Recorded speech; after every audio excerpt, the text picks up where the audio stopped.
How to copy and paste audio clips in WavePad. First of all, open the WavePad Audio Editor on your computer. Next, open the audio file you want to edit by clicking on the File menu and selecting Open File, or by using the shortcut CTRL+O. Once your audio file is loaded, use your mouse to select a portion of the audio clip you want to copy by clicking and dragging over the waveform. You can zoom in on the waveform for more precise selection by using the zoom controls or the scroll wheel on your mouse. After selecting the audio clip, several options will appear on the right side. Select Copy from there, or right-click on the highlighted section and choose Copy, or simply press CTRL+C on your keyboard. You can also use the Copy button under the Home tab.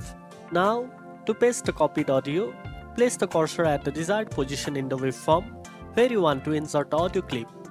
Then, right-click and select Paste, or press CTRL+P on your keyboard, or click the Paste button under the Home tab. The copied audio clip will now be inserted at the cursor location, and you can continue editing, moving, or applying effects as needed.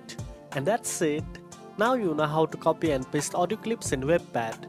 If you found this video helpful, don't forget to like, share, and subscribe for more tech tips. Thanks for watching, and I'll see you in the next one.